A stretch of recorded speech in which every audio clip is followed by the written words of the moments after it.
like through the years, the topic of imposter syndrome has popped up in some of the conversations with our guests.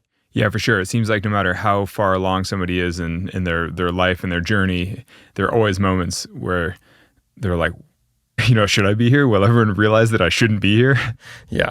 I guess in a way, like that makes sense because the textbook definition is the subjective experience of perceived self-doubt in one's abilities and accomplishments compared with others, despite evidence to suggest the contrary. So it does make sense that we would hear this from like successful people. And so I guess I'm curious, have you experienced that like earlier in your career or even like in this chapter of your career? Because I mean, what you have done with climbing has carried you into, any number of sort of surreal situations that must have been hard for your 20-year-old self to imagine. Or maybe even for your like 30-year-old self. Like the last 10 years has probably been nuts. Yeah, I mean, obviously the Oscars come to mind, like all kinds of, or like meeting Prince William, Princess Kate at the BAFTAs, like the British Academy Awards, going Formula One, like. What do you say? What do you say like when you're like with royalty? I think you say Your Highness. I don't know. I mean, I think we just shook hands, or I forget if we're even allowed to touch. You just did exactly what everybody nearby was doing. You just defer to authority. You're like, oh, wow. But no, I mean, there are tons of things like that where you're meeting like A-list celebrities and you're sort of like, oh, geez, like, why am I here again? Then you're like, all right, it's just doing the thing. Have you ever felt like you've had a starstruck moment or been overwhelmed by it? I don't know. I'm trying to think. I mean, honestly, I think meeting royalty, I think meeting Prince William, Princess Kate was maybe the most sort of regal event. Where it's like, well, meeting Taylor Swift, you're like, oh my God, that's Taylor Swift. But for the most part, when you meet like big icons in real life, you're just kind of like, oh, it's another human just doing the thing. Yeah. That has their own sense of imposter syndrome, probably. Yeah, exactly. Yeah, they're struggling with all the exact same things. They're like, oh my God, what am I doing here? So I don't think you knew this, but David Letterman, the iconic late night television host, his people reached out to us. And last year you did a special event with him in New York City, a live interview.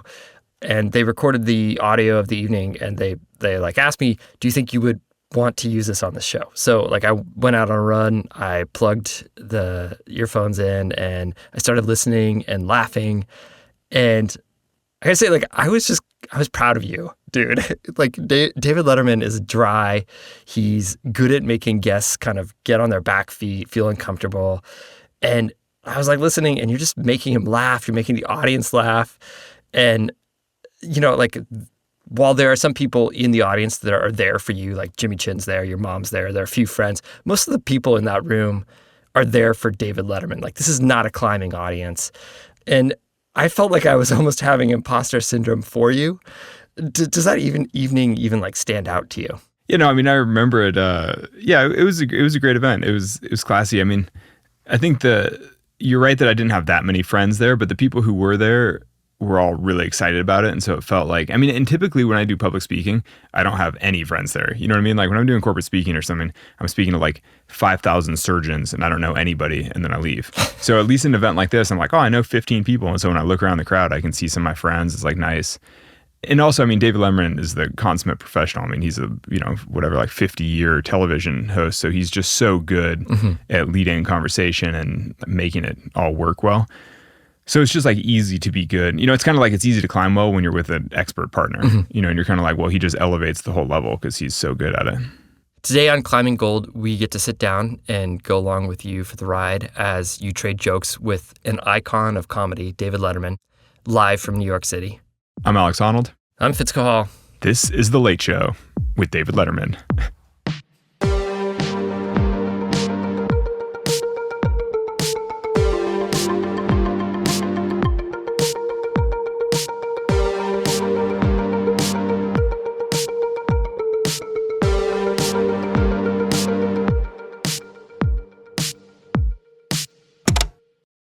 Ladies and gentlemen, my guest this evening is a truly gifted athlete.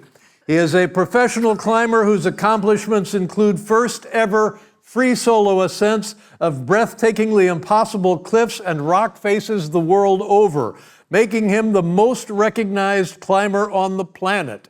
Moreover, this man is the only person to star in an Academy Award-winning rock climbing movie. No, wasn't it Meryl Streep?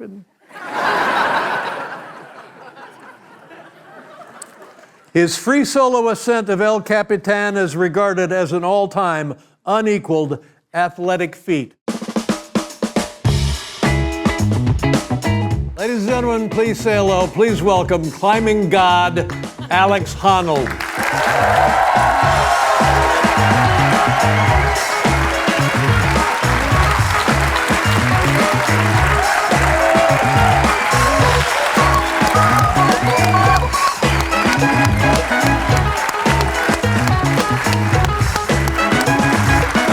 Alex, nice to see you. Thank you for being here. Thank you for spending some of your time, your busy life, to be here and visit with us tonight.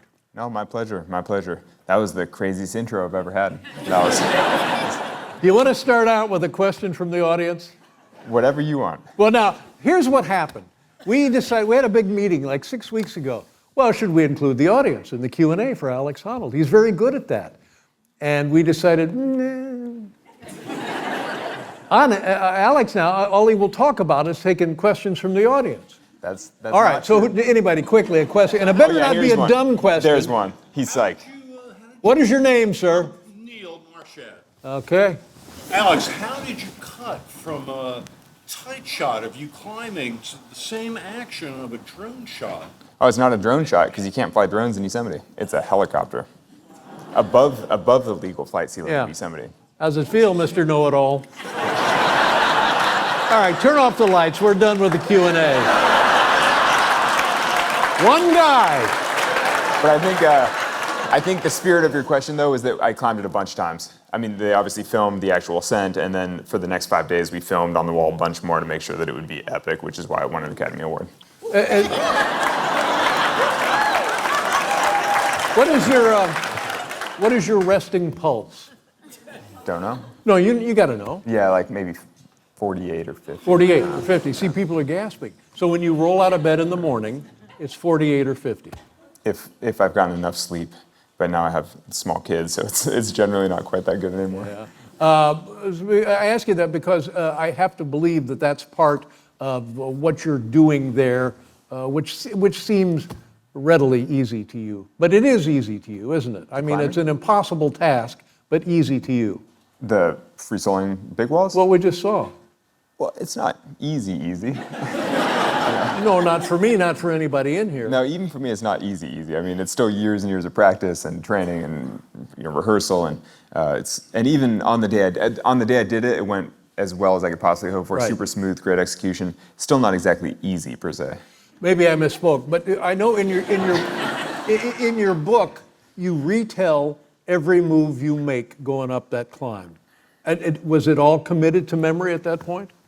For the most part, all the important parts of the wall, which is maybe half the wall. The rest is easier, so you don't have to stress it too much. Easy part of it. Now you have 2 kids, June and Alice? Correct. One is 2 years old, one is 2 months old. Indeed. Nice going. Excellent. Yeah. And your wife? And people are preoccupied with this. Are you continuing to free solo? Has having the family made any difference in your outlook on free soloing? No, I'm still continuing to solo a little bit. Less so, not so much because trying to avoid risk and everything, but more just scheduling. Just trying to be at home, just like choosing different goals, managing my time differently. But you've had that conversation, I'm guessing, right? Yeah, with my wife. Yeah, for sure. No, with the Uber driver. Yeah. Well, sometimes you just have to unload. You're like, I really want to sell this thing. I don't know, should I? And the driver is. What do you think about? I'll tell you my own experience. When my son was born, I changed my life. I gave up cigars. That actually probably has a bigger impact on your child though than going climbing. But and by the way, we're going to move on because I know this is something you hear every time you leave the house. What thought have you put into this? Should I be doing something this risky? Well, I mean, the simple answer that I often give is just that I didn't want to die before I had kids, and I still don't want to die now that I have kids. And so either way, you're managing risk as best you can. You're trying to mitigate risk. You're trying to make it feel as safe and as comfortable as possible. Mm-hmm. So, I mean, it's complicated. It's a long thing to discuss. But in general, I'm not doing anything I try to never feel like I'm rolling the dice. Right. Yes. And now here, this leads into the other question I hear you overpowered by all the time. Oh, geez, I would be afraid. How can he control the fear? And they put him in the MRI and they showed him scary pictures and he dozed off and all of that sort of thing. And my feeling is like the first time I made waffles, I was afraid of the waffle maker. But you overcame that with practice and training? That's the spirit. That's now. But is it that simple? Because I think it is in your case. Well, I think it's that simple in anybody's case, with enough practice. Yeah. So what you're doing isn't superhuman. It's just of you and what you do. Yeah, I think so. I mean, I think that there are a few things going on. One being that I love climbing. I like the positions enough. Basically, I enjoy it enough that I've been willing to put in enough time and effort to sort of overcome the natural fear that comes with climbing something like that without a rope. So I think, not everybody has quite that same level, that same drive to do something like this, but. The other thing that people are always on you about, well, what are you going to do next? What's the next big deal? And you say, well, I don't really have anything here, or don't really have anything there. What if somebody, and you have heard that nobody is planning to do this, free solo El Cap. You've heard that. You would know, right? Well, I would assume that if anyone was close to free solo El Cap, I'd probably know them. It's a relatively small, the high-end rock climbing community is relatively tight. You would assume that you would know somebody, or you would have heard about them doing many of the things to lead up to free solo El Cap. Because in my case, it took me many, many, many routes to build up the skill and confidence to do something like that. And so I assume if somebody else was thinking about it, you would have heard about them doing many of the precursors. But you've also said that if somebody were to do that, it's okay because the old saying, records are made to be broken. And if that were happening, would we hear about a project beyond that you might be working on? Or would you be comfortable with somebody equaling that feat and let it go? We'll be back with more after the break. Alex, what's your favorite piece of North Face gear? Right now, I think my go-to is this new sun hoodie, and it might be a sample, so I think it's coming out soon, but I've literally been wearing it every single day, and I actually do all my adventures now with no shirt on, just this sun hoodie, and it's so light and it's breathable. It's like it has a little half zip down the front. I actually told the athlete manager to send me 12 of them, basically, because I was like, I think I'm going to wear this for the rest of my life. Like, I think this is the reason I'm not going to get melanoma when I'm old. It's like, I'm going to wear this sun hoodie all the time, because I wear the hood up all the time, too, and it covers my whole face and neck and ears and everything. Yeah. Does it ever, the attention to detail, the thoughtfulness in the products, does it always sort of amaze you, like what they come up with? Well, I think the thing that amazes me is how it consistently gets better. And the thing is, 18 years ago, I got product and I was like, this is so great. I love this. And it's like, now I'm getting product and it's still great. And still, it's just, now it's a little bit lighter. Now it's a little more breathable. Like now it's, better weatherproofing, better materials. Like it's just the constant improvement, I think, has impressed me over time. Because jackets now are just way better than they were when I was a kid. The North Face has you covered. Discover gear designed to take you to new heights at thenorthface.com. So a few years into my van life journey, when I was still very young and poor and living in my car, my grandma moved into the senior living community type of kind of nice old folks home. And whenever I was in town, I would go and do Sunday brunch with her. And it was this just insane feast with the waffle bar, the omelet bar, the fruit bar, like all the different stations. And as a 23-year-old man living in a car, I would just go in there with like a bucket basically and just load up and just eat everything. I was so psyched. Did they have Kodiak Cakes? They probably did. It was a pretty nice spread. Now you obviously don't have a breakfast bar, but do you guys eat Kodiak Cakes? Well, now I have a wife who makes them for our children, so it might not be quite as opulent of a spread, but it's still pretty delicious. The beauty of Kodiak Cakes is that they're way higher protein, so they're just more filling than a traditional pancake. And they just seem a little heartier, feel a little more wholesome. If something's called Kodiak, you can assume it's kind of hearty.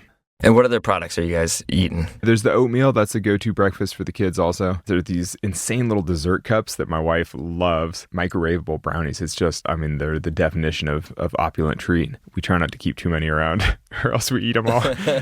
Keep your wild ones going with a protein-packed breakfast that will keep them fueled for big days. Find Kodiak products at your local grocery store. They're the ones with a bear on the box. Or learn more at kodiakcakes.com. If somebody were to do that, it's okay because the old saying, records are made to be broken.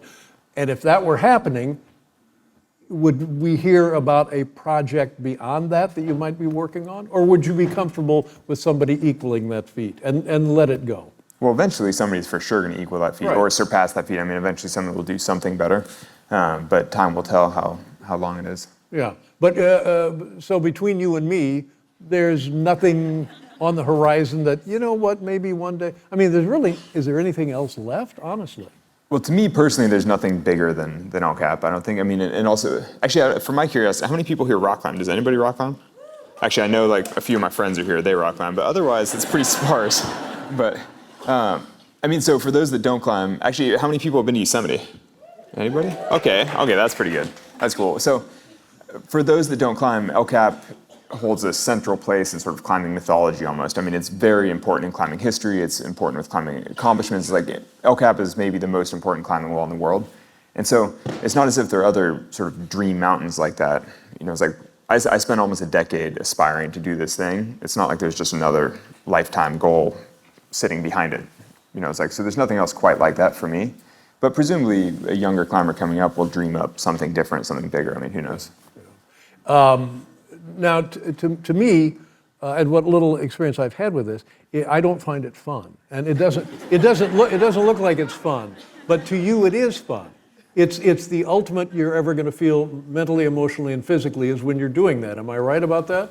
Yeah, I think that's I love the movement of it. But I thought you looked great rock climbing. Of course, I look great. But now I also know that some people think if I feel this great free soloing, there might be something beyond free soloing that would provide an even better sensation, like base jumping, wingsuit guys. Have you ever thought about that? I actually don't think that it's a progression like that. I don't think that it's people that enjoy, and for those that don't know, base jumping is when you jump off a cliff with a parachute, and that's not, I mean, it's not a common activity, but people do that in Yosemite to get down off of cliffs, and it kind of goes hand in hand with rock climbing in some ways, because people will climb a wall and then jump off with a parachute and kind of fly down, and then they can climb another wall. And so it makes some sense in some ways. And I did once learn how to skydive thinking that I would learn how to base jump eventually, and then decided it wasn't for me because it's too extreme. Mm-hmm. It was all yeah. I mean, honestly, it is. It's very dangerous. Like much more dangerous than free soloing. Yeah. No, everybody laughs, but that's actually not something. That's not a laugh line. So the thing with free soloing is that when you're climbing a wall without a rope, you're gonna be fine unless things go terribly wrong. So if you're just holding on, you're gonna be okay unless something crazy happens and you fall off. The thing with base jumping is you jump off a cliff and you're going to die unless everything goes perfectly. So it is like an inverse of the risk relationship in a way, because with base jumping, you're about to die unless your parachute opens, it faces the correct direction, you have enough separation from the wall. Like basically everything has to go right or you're gonna die. With free soloing, you're gonna live unless everything goes wrong. And so, okay. I'm just saying, I just feel like this audience needs to take a little more risk to appreciate the nuance there. You guys need just a little more pizzazz, you know? But it's an important distinction. So you will not shift ultimate sports interest. You're home as a free solo. Define some terms. Free soloing, just you, your shoes, your shorts, your shirt, and your chalk bag. Sometimes no shirt even. Sometimes you just go up there with nothing. That is really a test. I know, that's... But I mean, honest to God, don't you get scraped up just like you've been dumped out of a moving truck? Sometimes. Well, you notice on El Cap, I was wearing pants specific and shirts because you're in the crack so much and you grind. Yeah. Sometimes you get worked. I'm telling you, without the shirt, that film would have been a huge success. We'll have to redo it. Sometimes you listen to music. Yeah, sometimes. Is that focusing or distracting? No, it's relaxing. It's the same way actually for those. Actually, how many people here run at least? Does anybody exercise? That's still distressingly fewer people than are. Oh, no, I'm impressed. Okay. Well, so actually it's a lot like running in that if you're running at a casual jog, you can listen to music, have a nice time, you can listen to a podcast and kind of jog. But if you're sprinting full out, you're probably better off not listening to anything. I think climbing is sort of similar. Okay, give us an idea of your playlist, as the kids say. It's all 2000s rock. 2000s rock. Yeah, it's basically what I grew up listening to in high school. I really haven't changed much. That's so satisfying. I'm delighted to hear this. Yeah. Now, I heard that at one point you were listening to Eminem. Does that qualify as 2000s rock? Well, that was 2000s rap rock, sort of. That's from Soloing Half Down. Yeah, for one of the notable free solos that I did in the past, I repeated 3 Eminem songs back to back for the entire top of the route. But I was also I was very scared, and it all went very poorly, and I was just kind of gripped, just the same Eminem beats, like, oh my God. It was all bad. What are distractions? I saw a video of you, forgive me, I'm not sure of the ascent, and send it, why do we say send it? Sending, I don't know, just send it, go big, it's just, Go big? it's cool. It's cool. Slang, yeah. You think somebody is screaming your name, and it's actually a French man, Allais, and you think it's Allais. Allais? Yeah, totally. And he's highlining. Yeah, he's walking a tightrope between 2 cliffs above the cliff that I was free soloing. And it was very distracting because I was free soloing a wall, and then I kept hearing people screaming, and it was weird because I couldn't tell where they were coming from. And then I was like, oh my God, it's coming from space, like in the gap between the walls that it was all, that was in Morocco. Yeah. That was So what is, if you had to put together a short list of always going to be a distraction, what would be 3 of those things that are always going to be a distraction? Having a guy standing behind you in space screaming, definitely a distraction. You're like, I'm like, what is that? That's distracting. Actually, I've done a fair amount of filming with drones now, not in free solo because it's illegal in the park, but many other places where it's legal to fly drones. That's always kind of distracting because it sounds like a giant hornet right behind you. And you're always kind of worried that they're going to crash and decapitate you. Right. It's like spinning blades right behind you, and they're like, oh my God, I hope it's worth it. Right. But, no. Tell us a little bit about, and maybe this is just for me, Camp 4, Yosemite, the dirt bags at Yosemite, and then I guess after that, Stone Masters, kind of, is that the chronology of it? No, Stone Masters are kind of older, and then eventually Stone Monkeys. Basically, there's a whole sort of genealogy of climbing culture, like basically the different groups that have climbed in Yosemite and the types of climbing that they were doing. The Stone Masters were sort of legendary climbers from the 70s and maybe early 80s. And then later, Stone Monkeys. I mean, it doesn't really matter the terms. Basically, successive generations of climbers in Yosemite have left their mark in different ways by climbing in different styles. It's fascinating to me that almost around anything you can discover a culture. Yeah. And I had no idea that climbing had this culture and certainly this history. I mean, I knew people had been climbing, and why not? I just didn't. That's probably true for any niche sport like that. Yeah, that's right. I'm sure surfing is the same. I'm sure, any kind of niche. I mean, climbing has always been such a countercultural sport. I mean, climbing is starting to become a little bit more mainstream just with the accessibility of gyms. I mean, even here in New York, I went to a climbing gym this morning. It's great. There are tons of folks. It's like, now it's pretty easy to get into climbing, but certainly through the history of climbing, it was not that easy to get into it, and it was kind of where all the misfits trickled into. It's like if you were bad at every other sport, you would try rock climbing. But it was that, and then they created almost like a Hell's Angels attitude or mentality about dirt bags. We're dirt bags. We're living in the park for free. We're stealing food off campers' trays. We don't care. And by the way, and the psychedelics, we're going up Half Dome. I mean, that's nuts. That's old. This is 70s, and that has more to do with like the countercultural vibe of the time. And in some ways, that's still slightly true that climbing is sort of misfits, counterculture, and the whole living in the dirt and just being 100% committed to climbing. I mean, that's still sort of a mark of being a real climber, whatever that means. But I lived in my van for over a decade, just climbing full time. So the dirt bag sort of applies to you, does not apply to you? Well, now I have a wife and 2 kids, so I feel like less of a dirtbag. but I would say I've definitely done my share of living in tents, living in a van, just living on the road, fully committed to climbing. So when a person like you decides to move into Yosemite, does that still happen? They know that they're going to have this monastic existence for a while. Yeah, for sure. And it's still common for European climbers to sort of make their pilgrimage to Yosemite and stay for 6 weeks in the tent and just try to climb the big walls. I mean, it's still a rite of passage to come to Yosemite and test yourself against the big walls. Now here's a bit of irony that I've struggled with. When you discuss, as you're discussing here tonight, what you do, it seems just fine. It may cause people to gasp here and there, but you're mild-mannered, you're composed, you're controlled. You're young, personable, eager to perform. Indeed.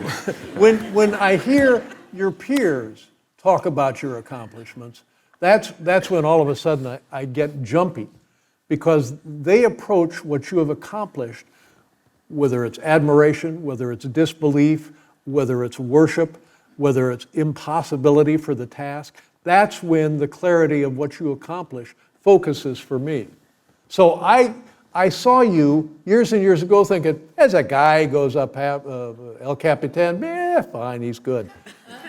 It's not, but no, but it's not that. I don't know. It's not for me to say. I mean, I just do my best. That's my point. Yeah. But you have lulled people, I think, with your attitude about this to, oh, good for him. Big deal. Everybody's got to have a hobby. Well, I mean, in some ways, though, that is the case. You know, like I've just chosen an unusual hobby. I've taken it further than most, and I'm into it. Yeah. But if you retired right here tonight, and by the way, let me know and we can announce it, you would forever be Alex Honnold, climbing God, no one even a second place. I don't know. I mean, I don't know about that. Yeah, we'll just see how it all plays out.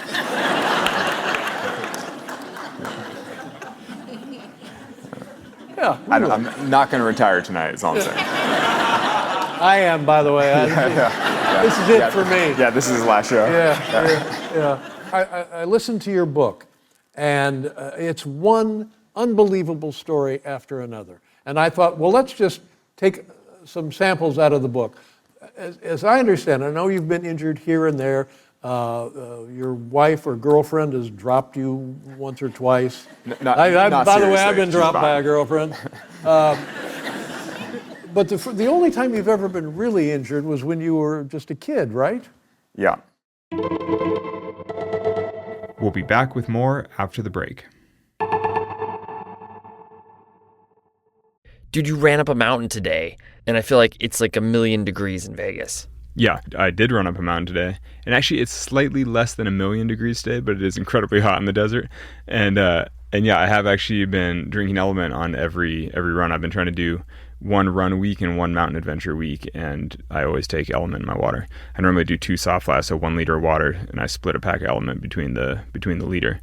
And honestly, you know, I think for the amount that I'm sweating in the desert, it makes a lot of sense. I think it's a smart way to make sure that I don't bonk. What flavor did you put in your bottle? I use any flavor really, but I have been using the lemonade salt this summer. It was a seasonal flavor, though now it's just been made permanent, which is great. Because it's the best. It's the best one for sure. Yeah, but honestly, I think it's nice to mix them up, because if you're using the same thing on every run, it starts to feel a little, I don't know. It's just nice to have different flavors. Get a free 8-count sample pack of LMNT's most popular drink mix flavors with any purchase at drinklmnt.com/climbinggold.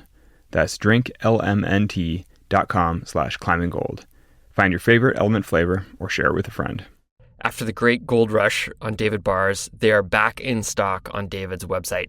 Alex, when you go out for a big day or even a big morning like this morning, do you typically eat a David bar? I normally eat David bars sort of on the hike out, or when I get back to the car, sort of at the end of a gym session. I basically think of David as priming my recovery. And so they're a little bit different than other bars that, because other bars you eat during an activity to fuel you. I think of David bars as what you eat to recover. Hit me with the stats that set David apart. David bars have 28 grams of protein, but only 150 calories and 0 grams of sugar. So they have the highest ratio of protein to calories of anything on the market. Every batch is third-party tested to verify product integrity and safety, giving customers full confidence in what they're eating. After weeks of being sold out, David is officially back in stock on their website. They're offering our listeners a special deal. Buy 4 cartons and get the 5th one for free when you use davidprotein.com/climbinggold. Or if you prefer to shop in person, David is now in over 5,000 stores nationwide. Check out their store locator to find a location near you. Yeah, so I think my most serious outdoor injury. Oh wow, you have a photo of it. That's my plaque. That's cool. That's above Lake Tahoe, for those that have skied Heavenly or anything, been to Tahoe. Yeah, so I think my only really serious injury as a climber was actually falling off that mountain. I think the day after Christmas, I borrowed some old snowshoes out of the closet and was like, I styled myself as a mountaineer. I'm like, going to go climb this mountain. But I didn't know anything about snow or snow sports. Long story short, fell down the mountain in my snowshoes. It was all ice. It hadn't snowed in forever, so there was no snow. So I basically went ice climbing in a pair of rickety snowshoes, and it was a really bad idea. And so I slid out of control down this long couloir and got all banged up and got kind of heavily injured, and then airlifted, and ultimately it was fine. Well, no, wait a minute. See, you're doing it again. So now, was this a mistake you made, a mistake of the equipment, a misjudgment of the conditions? What was the problem that caused it? It was all mistakes on my part. It was a misjudgment of conditions. It was poor use of the equipment. I mean, going back, knowing what I know, and this was when I was, I guess, 19 maybe, and it was kind of my first sort of foray into mountains like this.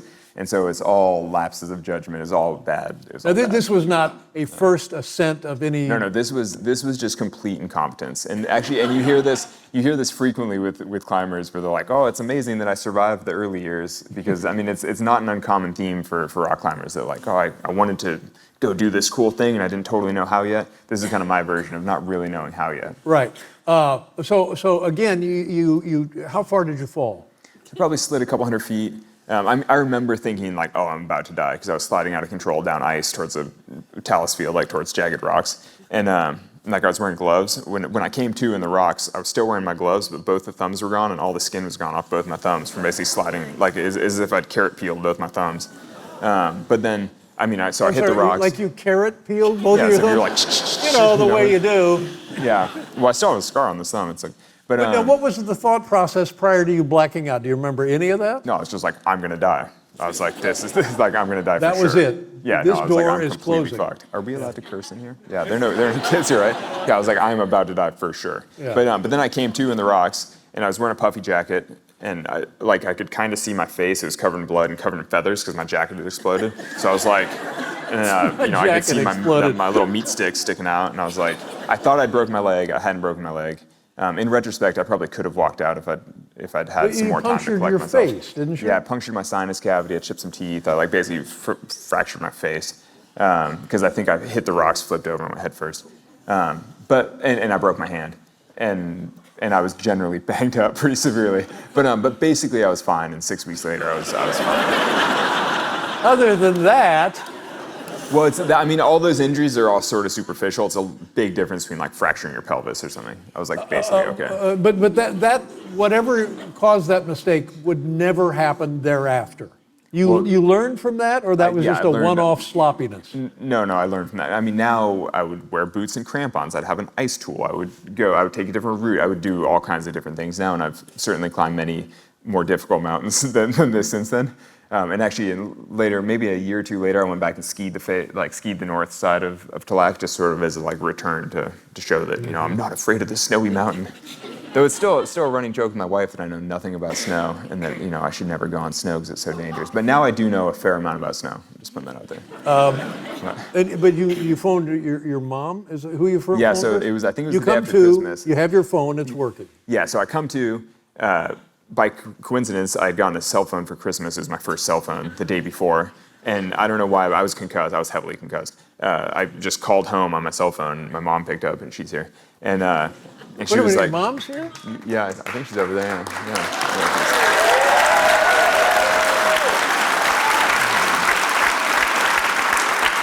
Great pleasure to see you. Thank you very much. I didn't know your mom. I think she's only here because she's a big fan of David Letterman. Very sorry. But anyway, so I called home, and she picked up, and I was like, where am I? Who am I? What am I doing? And she was like, oh shit. So she passed me off to my sister, who chit-chatted with me while she called 911, and eventually somebody came in and rescued me, basically. Whoa. Yeah. Question for your mom, if it's all right. Is this a phone call you live in fear every minute of your life? No, because now she knows that I would have the dignity to walk out and take care of it myself. I would never call again. That's not that kind of thing. A fine son. I know. Wow, that's pretty amazing. But you don't. Now, what about? Is it alpining when you go into like 8,000 millimeter? What are those things? 8,000 meters? 8,000 millimeters? Is the mountain that big? I love climbing mountains about that big. Super easy. No, Yeah. alpinism. So alpinism is what it's called when you climb. 8,000 meters. Well, so 8,000 meter peaks would be mountaineering, sort of high altitude mountaineering, and I intentionally choose not to do that kind of thing. I Now, don't like why to is climb. that? Is it related to this? Wasn't No, it's not related to this. It's largely, it's just kind of different sports. I mean, climbing, when we talk about climbing is a huge, broad activity ranging from, competition climbing in the Olympics now to high altitude mountaineering where you hike the biggest things in the world. But basically, I love rock climbing, so I think vertical rock walls like Yosemite are what I just enjoy the most. And I just don't want to spend 2 months on an expedition living in a tent, slowly hiking up a gigundous mountain. Like that's just not. You mentioned starting as a kid rock climbing, and I love this story that your father would take you around and belay you when you were a kid. I love that story. Yeah, it's like the Little League dad style, except that Little League was going to this musty climbing gym and just belaying for hours. I was like, cool. Yeah. And I think the chronology of this is he had passed away a half a year earlier than this episode. And is it Talak? Is that Talak. Yeah, so he had died. The summer before this. This all kind of marks the beginning of me not becoming a professional climber because that was a long ways away, but sort of getting onto a path of being a full-time rock climber. Because my father died, I'd taken a semester off college, which I've never gone back to, but it wasn't officially dropping out. I'm just taking a semester off. I'm still on break. But so I took a semester off. I started climbing a little more. I had this mountaineering experience, if you can call whatever you call this debacle. But then from then on, I basically started traveling in the van, living on the road full-time, climbing all the time. Speaking of traveling, have you climbed all 7 continents? Yeah, I've put up new routes on all 7 continents. Whoa, new routes. And why didn't this experience, even though it happened as a kid, why didn't it knock this out of you? Why didn't you say, well, maybe cornhole is for me? Because if I was any good with eye-hand coordination or balls, I wouldn't have been a climber to begin with. Well, cornhole, I guess, is with little beanbag things, but I can't throw those either. But I would assume that what you do, you are good with hand-eye and foot coordination. Kind of. It's a little different, though. Climbing can be very slow and methodical, and it's not like most ball sports that are quick reflexes and things. Yeah. Okay. Wow. Let's see what else we have here down memory lane.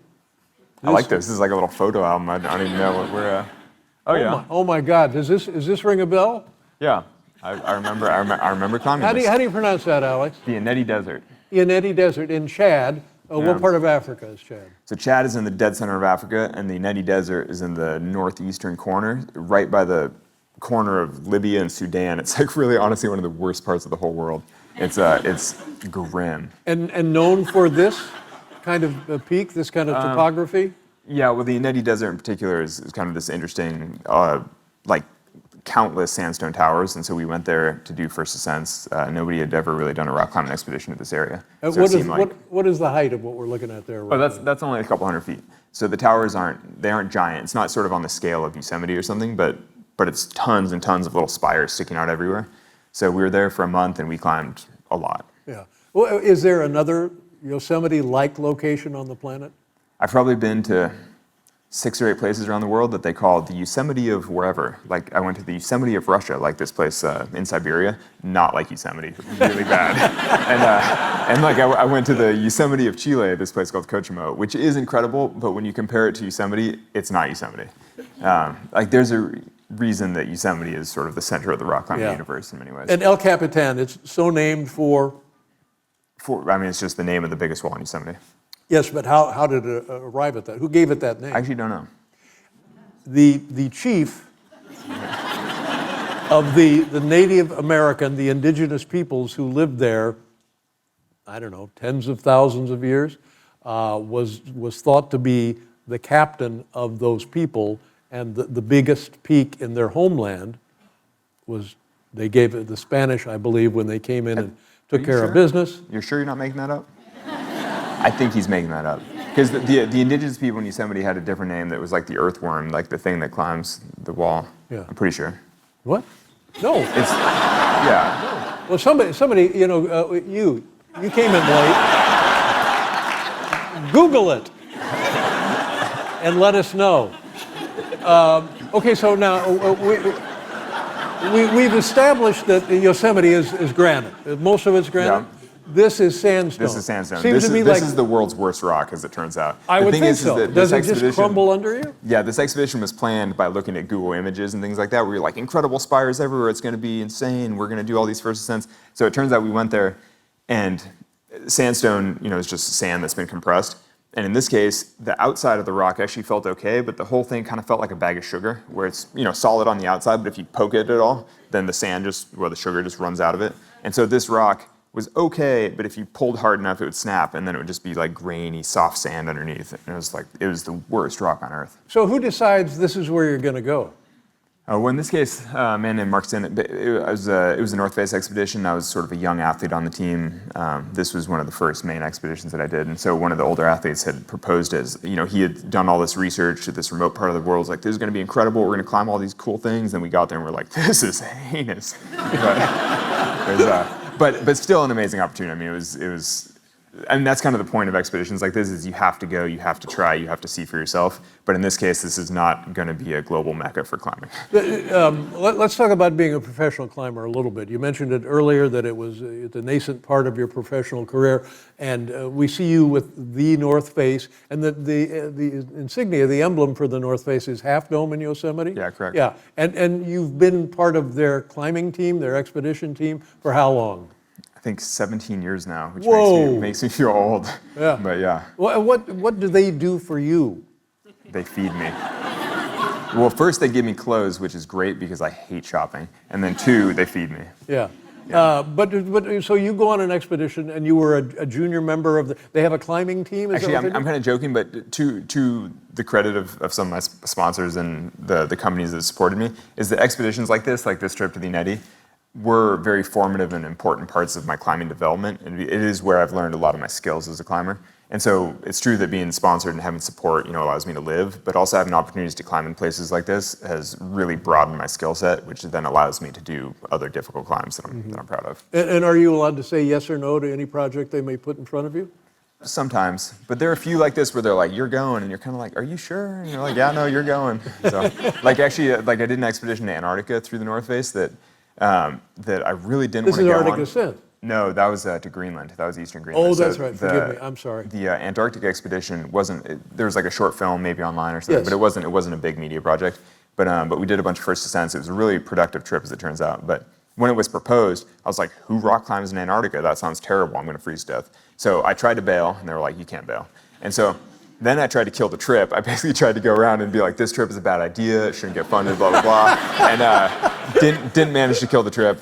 Wound up going on the trip, spending a month in Antarctica, having this incredibly productive trip where I climbed something like 20 different walls or spires, a lot of them first ascents, a lot of them first free ascents, like basically all kinds of interesting things, had this incredible expedition, and came back, and it wound up being one of the more formative. Like I learned a lot from it. It was really, really inspiring. It turns out climbing Antarctica was incredible. And I was like, well, glad I didn't manage to kill the trip. Yeah. But it was a good reminder that sometimes you just have to go with it and just learn, to see what happens. So the expedition nature of this, you were how long in Antarctica? Like you said, a month, 6 Yeah, it months? was like a month. How do you exist in those conditions? Did you have housing? Was it tents? Was it? Yeah, we were in a tent. You just like bury your tent and insulate yourself with snow and just freeze your nuts off for a month. For a month? Well, no, nobody wants to do that. Well, some people do. But that aspect of it, and I've seen a lot of footage of men and women, any combination of people sleeping in what I believe is a portaledge in a storm, and this is like Himalaya stuff. This is Jimmy Chin and. Yes, did Jimmy make it over here? I saw Jimmy earlier today. Oh yeah, so Jimmy's the director of all this stuff. Yeah. Are you kidding me?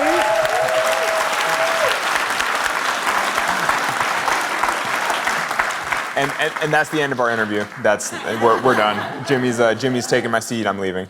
I got an idea for another Academy Award. But I'm thinking of them, and Conrad Anker and Renan Ozturk are stuck on K2 for like a year and a half in a blizzard, and they're sleeping in a coat. Now, who wants that? That just about sums it up, right? Yeah. But honest to God, who can live through that? Like climbing in Yosemite and going back to the van. Yeah, let's do that. Yeah, that's easy. That's easy. Anyone can do that. No, Yeah, no, it's really hard. That's But why the it's really tough. expedition nature of it, I mean, but you're built for that. You love that. That's all part of the climb. Well, I don't love that quite as much, which is why Jimmy and other climbers have done more of that than I have. But I do that occasionally when I have to. Yeah. Wow. But in general, living in a portaledge, living in extreme expeditions, it's all what you do if you want to go to those places. And so often the most beautiful walls in the world, the most inspiring walls in the world happen to be in very difficult and sort of inhospitable environments. And so you just go there and you do the best you can. Right. Well, I get that, for a half an hour, but 10 days later, it's still freezing rain and you're 20,000 feet up. I don't know. Room service? Hello.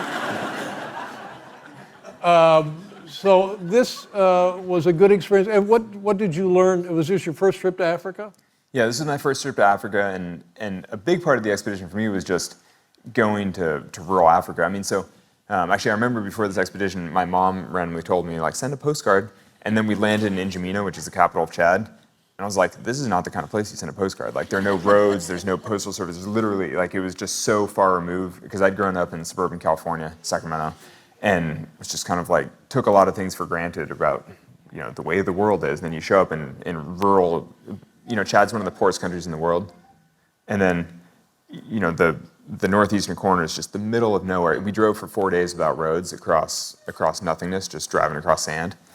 And it was like, this is like nothing I've ever, I just couldn't even imagine it. Yeah. And what does that do to your outlook, to what you're accomplishing and what the world has not accomplished or does need, and can you interact?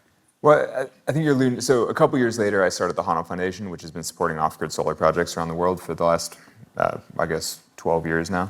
So I think I started in 2012. And this was kind of,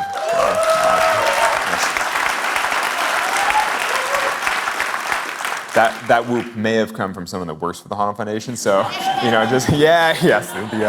awesome. But so I think now we've given almost $10 million to community organizations around the world supporting energy access projects. And so this was my first experience sort of seeing, I'd read a lot of books about global issues and sort of read that there were 1 billion people without access to power around the world. But it's another thing to actually go to rural communities and see folks that not only do they not have access to power, you just realize that they're going to go their entire life without ever even going to a place that does have access to power. Like, in this part of rural Chad, I mean, it's so far removed from anything. It's like so far removed from a market economy of any kind. There's like it's not even fair to say that people are poor, because even if they had money, there's nothing to spend money on, because there's literally nothing. There's no infrastructure of any kind for days of driving in every direction. And so it's just completely removed from the modern world. And so it was an eye-opening experience for me, because I just never, I've kind of read things about that, but you just don't really see it personally very often. Yeah. I had a similar experience, smaller scale, in India. 300 million people without electricity. And they found that these people living in these villages, everybody had cell phones and wanted cell phones. So they put up a cell phone and hook it up to a solar installation, a solar array that would also provide electricity. And the meaning to them, one light bulb in their mud hut. And that electrified that part of India. That's actually exactly the sort of project that we started with the Honnold Foundation, where it's like that kind of micro solar. Because in communities with no access power of any kind, one light bulb makes such a big difference. Yep. Especially because a lot of these areas are sort of equatorial, where it's dark for 12 hours a day. You're kind of like, if your productive day is only 12 hours long all year, it's just it's just hard to get things done. Right, and I don't mean to keep coming back on this, but in these huts without the electricity, the kids were doing their homework kerosene stoves, and that's not good for anybody. It's just bad all the way around. Fuel. So this is fascinating. Let's see what else we have in the big box. Let's keep going. It's like a home, like flipping through my photo album. Oh, okay. I've climbed those mountains too. That's cool. Now this is the traverse. What constitutes the traverse here? Well, actually, so the Fitz Traverse are all the mountains on the right, but I've actually also done a traverse of all the mountains on the left as well. But these are first ascents? No, none of these are first ascents. These are with various partners over various years, but basically have climbed all the pointy things you see in that picture. The pointy things. Yeah. Yeah. And some of this was your buddy Tommy Caldwell, is that correct? Yeah. So the Fitz Traverse was with Tommy Caldwell, who's another professional climber. He's America's greatest climber for a long time. My personal hero as a child. He's an incredible climber. But he sort of encouraged me to come down with him in 2014, I guess. And he was more experienced than I was at that point. I was a very inexperienced alpinist at that point. I'd never really climbed things like this. This is before Antarctica, before some of the other things I've been talking about. And so we climbed all those mountains on the right side over the course of 4.5 days. And this is, but again, and forgive me, I forgot what you said about going. Would you go to the Himalaya and climb there, or you would rather not? I would prefer not to. Prefer not to. Yeah. But if your buddies at the North Face said, guess what? Yeah. If somebody said you're going, I'd be like, great. You know, it's like, that's Really? Well, maybe not great. But at first I'd try to kill the trip, then I would go. Better ruin it for everyone else. But this was, what I remember about this is you and Tommy sharing a sleeping. You wanted to go light. Was this a speed attempt or just get it done attempt? In this case, we weren't aspiring to speed. It had never been done before, and so we were just aspiring to be the first people to do this traverse continuously, like to climb up and over all the peaks in a single outing. And we didn't really know if it was possible, and a lot of people had tried previously in different ways, and so we were just doing our best to make it happen at all. And so part of that was going light enough that we were able to climb up and over all those peaks while carrying all the camping equipment. You know, basically it's a combination of going backpacking and sort of extreme rock climbing. And one sleeping bag. Yeah, well, that was Tommy's idea. Tommy was like, oh, we're going to take this one sleeping bag that he'd customized by sewing in a little base to it. So basically, if you unzip one sleeping bag and then you put a little plastic bottom to it, then you can kind of have the top as a quilt for 2 people and then just a plastic sheet underneath. Turns out we were both very uncomfortable and very cold the whole time. So. Is the fun in this, because, I mean, you mentioned running, and running in and of itself is not fun. When you're finished, you think, oh, I feel much better. Is it the same way with the experience you just elucidated there about the custom 2-man bag? The 2-man bag was a bad idea, and in retrospect, we should have taken 2 different sleeping bags, 2 different sleeping bags. It would have been worth the extra 1 pound. We were like, this is a lot better. But you saved a pound. But at the time, actually, I didn't really own a lot of the equipment that you need for this type of, elite alpinism. So I was kind of like, oh, I'll just take whatever I had, and the stuff I had was kind of medium quality. And it turns out for this, you actually do need the very best stuff that's made. Right. But this is a lesson you should have learned on Mount Talac many, many years earlier. You don't have the equipment, don't go. That's probably true. Yeah. But so your question about running though, I think I kind of disagree. I think the thing is, if you're a good runner, then it's fun the whole time. And so I think with this, if you're good at this kind of thing, it's fun. Maybe not the entire time, because the whole like sleeping with another dude in the time, like that's not the best. But the actual climbing and the experience, I mean, it was incredible. Just by sheer good luck and by coincidence, it was a full moon while we were doing this. So every time we camped, it was just the most incredible views. Yeah. And you can kind of see the mountains on the left are called the Torres. They're these jagged spires that are capped by giant icicle features, like giant snow cones sitting on top. And to see that by full moon every night while you're camping on the summits of these other peaks, I mean, it's totally incredible. So I mean, it's pretty cool experience. I mean, the residual benefits of some of what you do is. Yeah, I mean, and people come here just to hike around and do tourism because it's one of the most beautiful places on earth, and just to be deeply immersed in that landscape for a long period of time, it's pretty incredible. You want to see another one here? I love it. Yeah, let's look at more pictures of. Now this is the other thing that I listened to on your behalf. People always want to know. Wait, this one though doesn't even do justice, because this is just the Red Rock Traverse was the entire mountain range, and this is just one mountain in the middle of the mountain range. It was actually 8 things like that. Just imagine this zoomed out to show 8 more. Just saying, just put it in the proper scale. Right. But go on, sorry. Would you folks mind coming back tomorrow? Yeah, we'll sort this out. But the 2 questions we hear about, aren't you scared? How do you handle fear? And the other one is, well, where do you go to the bathroom? And I didn't know if we wanted to get into that. I have very little interest in this aspect of what you do. You kind of take it for, you figure it out. What do you do? Well, that's what you do. But I think this tells a little different version of that, your ultimate traverse here.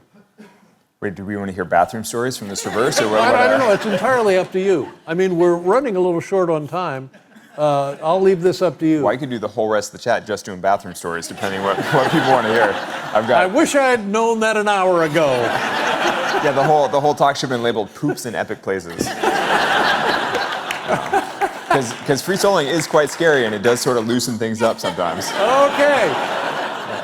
All right. Well, as you want to highlight this adventure represented partially here. Okay, maybe I'll skip over the pooping part of this experience, but I will say, I mean, so this traverse. Well, no, wait a minute. You can't skip over it now.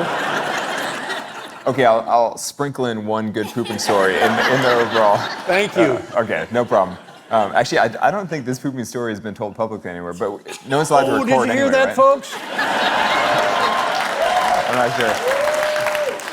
Yeah, but there's no recording, right? So everyone's just going to misremember it anyway and tell this crazy story like, and then he just pooped himself. I don't know, it was crazy. But no, but so this is something I did, I guess, last fall? Or no, the year before.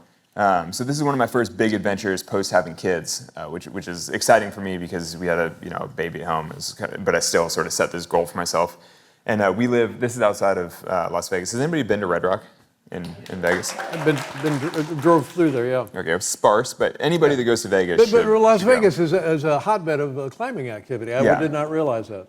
Nobody does. Everybody thinks the Strip. But it turns out the Strip is sort of at the bottom of a bowl, and the bowl is all mountains. And so all the mountains around Vegas make the best outdoor recreation in the country. It's like the best place for climbing in the U.S., though nobody thinks of it that way, which is fine. But I live there for a reason, because it's freaking awesome. Because this is like the backyard. I mean, this is. Well, this is where you near your recreate. home. Yeah, I mean, Yeah. this is the western edge of Las Vegas. Like this is 15 minutes from town, and in that thing in the background is a 1,000-foot wall. Some of these faces are up to 2,000 feet, and it's 15 minutes from town. It's totally incredible. Where does Celine Dion live?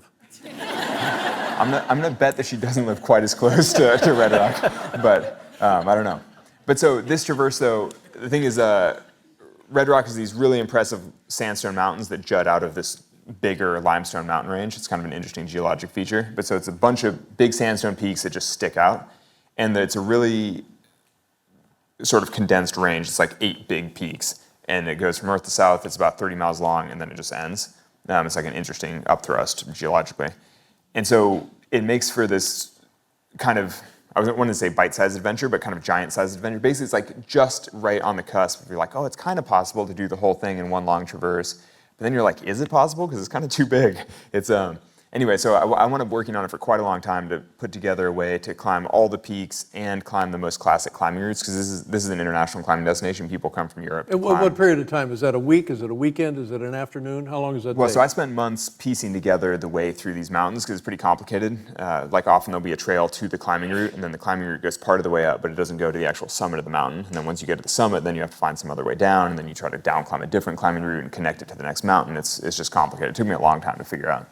But I was aspiring to do the whole thing in a single outing, which wound up taking me 36 hours after months of working on it and figuring it out. Wow. That's crazy. When you go out and hike, one just thinks of an afternoon. Sometimes you're out there day and then night and then most of the next day and again. Yeah. Without much sleep. No sleep, just 36 hours of going up and down things. It's tiring. You know what But actually, so the last picture with Patagonia, when I said that I'd also done a traverse of the peaks over on the left, the Torres, our first failed attempt on the Torres wound up being out for 54 hours straight. So when you go through the first night and then when you start going through the second night, that's when you really get tired. Because that's 54 hours without rest, just going up and down things. And then we got stuck in a storm. It wound up being 54 hours because we had to retreat off the wrong side of the mountains and then hike around the entire mountain range because town was on the other side of the mountain range. And so we did 20 hours of walking with no food at the end. And it was very tiring. Can I do something here? We're pitifully late on time, and I want to get to, is there any, before, we have 1 minute here. Let's just, Alex and I went climbing. Do we have time to show this clip? Do you mind? It was a very short climb, so I think we can fit it in. No, that's a mistake. That shouldn't be up there. They come every week. No, that's not us. Go to the thing. Just go to the thing. What's a good thing to do here today? I think we'll climb the top ropes. Trying to learn some technique. The only thing I really want to do, I want you to belay me. Okay. That's all I want. These we cinch up this way. Mm-hmm. Ow! This one. Ow!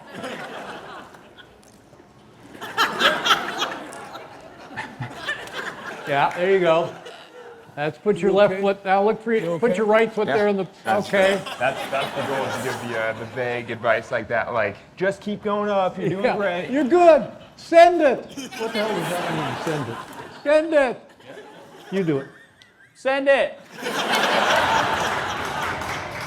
Yeah, okay, so basically the same thing, huh? This is easy, huh?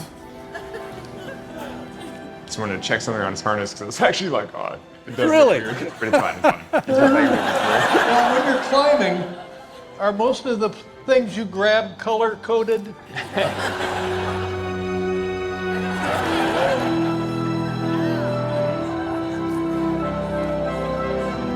Yeah, nice. Bring your foot to the big one. There you go. Nice job.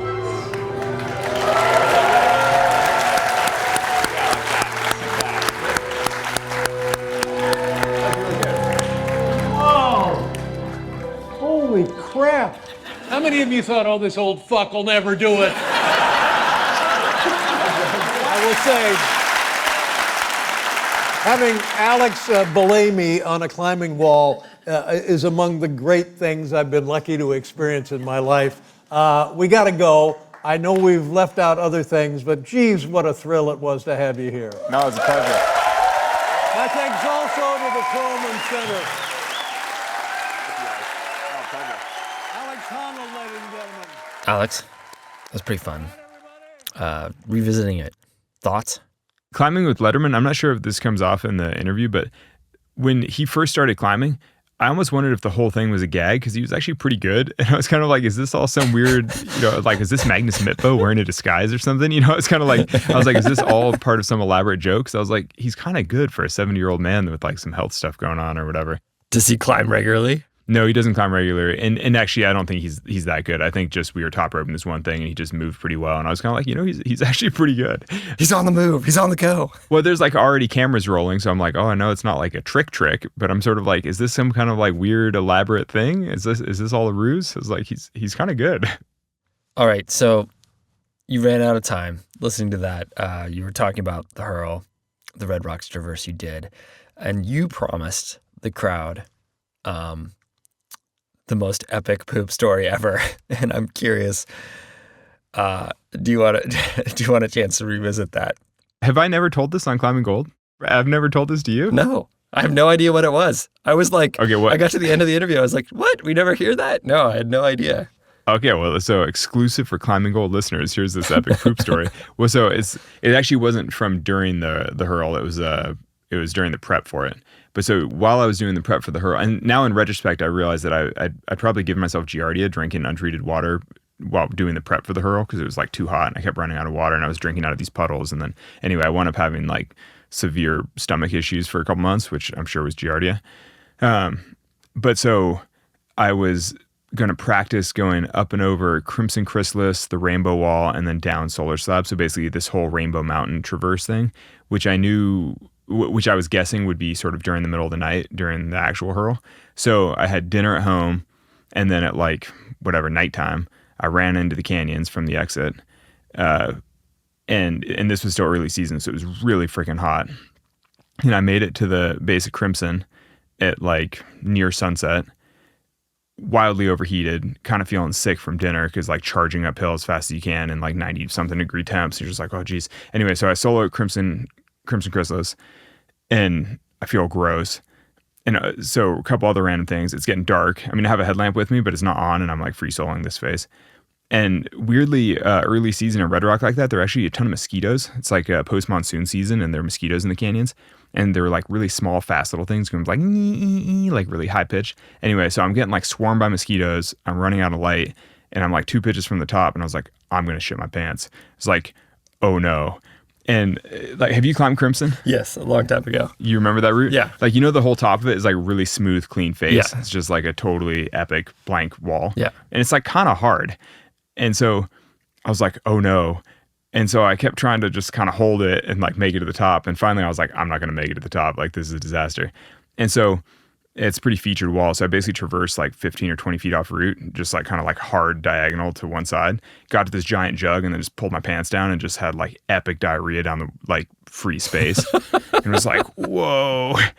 But the thing is, it's like getting dark. I can't really see. And they're like mosquitoes just eating me alive as I'm like dangling one-handed from this jug, like literally on this vertical face, and like had diarrhea and was like, okay, this is a disaster.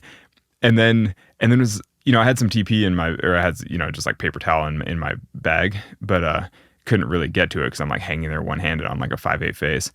And so I wound up climbing the rest of the way to the summit with my pants around my ankles, just like very carefully, like slowly soloing the last pitch and a half, and then made to the top, cleaned up, like sorted everything out. It turned out fine, but got my headlamp out, got my shirt on, tried to protect from the bugs. But, I felt pretty deflated. I was kind of like, oh, this is kind of grim. And but then actually I wound up rallying, and I did wind up going over and soloing the Bird Hunter buttress and then down Solar Slab, got home at like midnight. And that was the exact way that I did it during the hurl, and it was all great practice, and it all worked out fine. But it is hopefully minus the pit stop. Yeah, exactly. It remains, I think, the most epic dump I've ever taken. Just like fully hanging one-handed off a jug, like on a vertical face. Just like I'm in the midst of, it'd be like stopping in the middle of a route in the gym, just like hanging off a jug and being like, okay, I'm just on a vertical wall. Here we go. Anyway, that was my hoop story. Amazing. Yeah. Thanks, David and crew, for sharing this audio with us and for the laughter. I had not heard a few of those stories. I appreciated it, so thanks. People ask if there are ways they can help Climbing Gold, and we love that. One thing you can do for us is write us a review on whatever podcast platform you listen to us on. It helps us keep in people's feeds and allows new listeners to find us. It makes a big difference, so if you dig us, leave us a note on Spotify or Apple. Climbing Gold is created by Duct Tape and Beer. Alex Honnold is our host. Our production team includes the talents of Skylar Perwins, Marco Seiler-Gonzalez, and Evan Phillips. Our creative director is me, Fitz Cahal. Today's music by Bridge City Revival and Brendan O'Connell. Will Taylor handles our ad sales. Our executive producers are Jonathan Rexick and Ben Endy for Arcstar Sports, and Lacey Hendricks and Becca Call for Duct Tape and Beer. Thanks for listening.